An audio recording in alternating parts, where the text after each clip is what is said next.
Hello.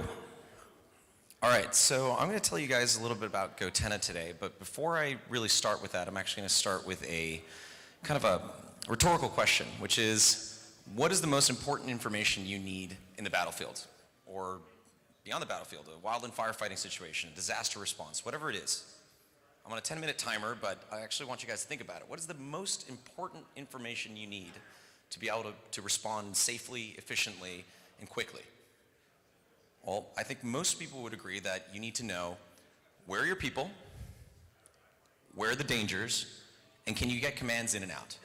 In other words, to kind of, summarize it up into something that's more a little bit buzzy, it's situational awareness. You need to know where the people are, you need to know what the lay of the land is so that you can respond effectively. And you need to be able to get those commands in and out so you can marshal your assets and, attack the problem the best way you can.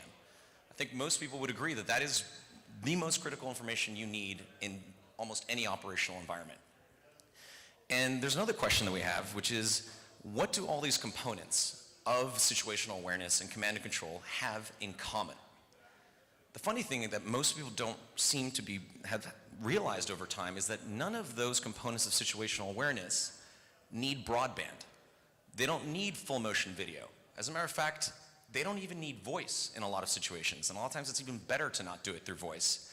Yet every communications, tactical, radio system, anything that's out there in the field right now, it all is focused just on optimizing on, broadband, video. It's kind of the soup du jour, recently is that's what everyone wants.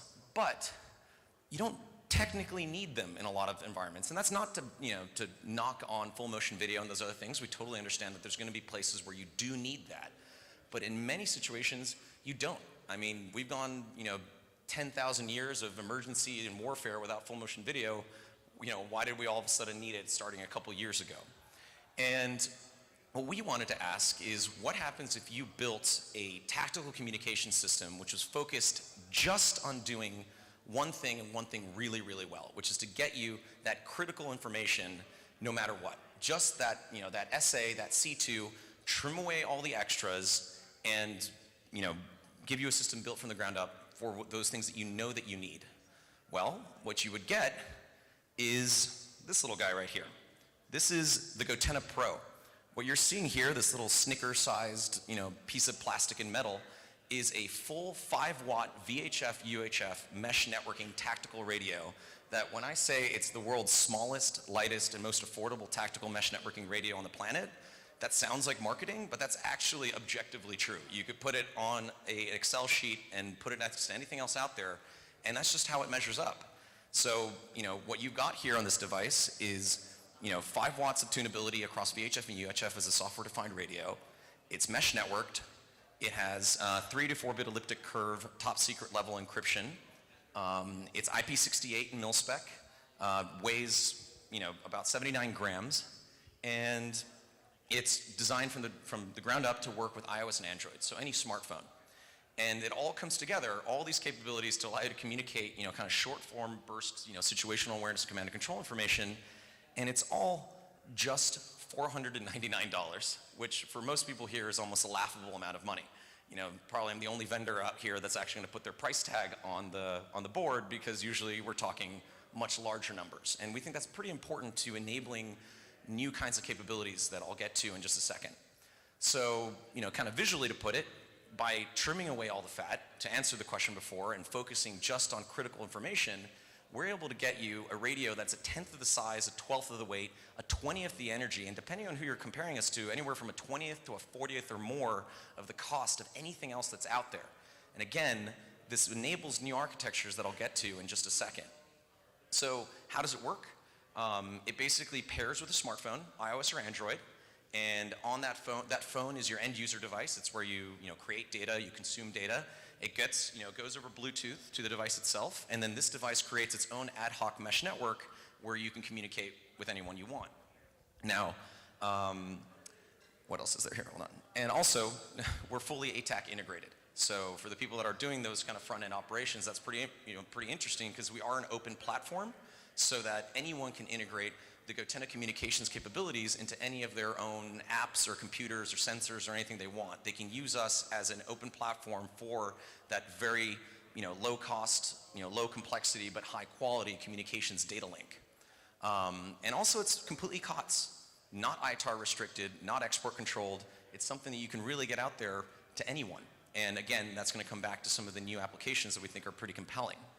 So again, going back to kind of the rhetorical questions is like, what could you do if your tactical radio wasn't the size and weight of a brick, it didn't cost over $10,000, $20,000, and it worked just right out of the box? You didn't have to go for a week of training in some other city so that your COM 18 Echo guy can figure out how to train it. And what if you got rid of all those things? What could you do? Well, here are some ideas. You could literally duct tape one of these units to a commercial drone, fly it up in the air, and now you've got a flying base station that's covering dozens of miles of communications in almost any environment. As a matter of fact, we did an air-to-ground test with the Colorado Department of Public Safety, where this little guy was doing 47 miles air-to-ground, and it just basically got SMA connected straight into the aircraft and was ready to roll. You could actually send out an operator with 2 or 3 of these because they're so light and low cost. They could just start, dropping them on the ground and, going into tunnels, triple canopy environments, buildings, other places that are RF denied, and building a pop-up mesh network as they're running in there and still keeping that comms no matter what. You could also layer it in with other communication systems. So we're not saying that we're a replacement for those other tactical radios. We know that they're important. They do a lot more stuff. But maybe now you have one guy with a big man pack and everyone else is on goTenna, and you can push out the value of that man pack like a gateway node and multiply the value of that legacy system, as well as multiply the power of goTenna itself. That's actually what the ATAC guys did already. If you've got 12 guys on goTenna out in the field and one of them's got 1 bar of 3G or SATCOM or whatever it is, it will actually backhaul directly to the TAC server and pull all that COT, all that PLI, all that text into the server through just one node and essentially do that communications force multiplication. And going back to kind of the low cost and ITAR restrictions, this is ideal for partner force communications. How do you get somebody on your network if you can't give them a $15,000 type 1 secured radio? What's your options? There's not a whole lot right now. But for $500 and a secure network that if you lose it because you were breadcrumbing it or somebody doesn't give it back, it's kind of consumable. And that allows you to do new things you never really could have done before. It really allows you to, technically a lot of things I just said, sure, you could do it with another mesh networking radio, but you're not going to be breadcrumbing a $15,000 radio that weighs 4 pounds. And it kind of changes the question of like what's technically possible to what's practically possible. When although it sounds a little bit cheesy, we say we're extending the practical tactical edge. Unlike some other systems that can technically do it, we can really do it in a way that's realistic in the field. So we kind of go back again to the question, what can you do with a tactical radio that becomes truly accessible across all metrics of size, weight, power, cost, and complexity, that you can really just put this into the hands of anyone and just get them ready to roll? We think a whole lot. That's it. Thank you. Any questions? Yeah? Excuse me? Oh yeah, sorry. I think I have one more slide.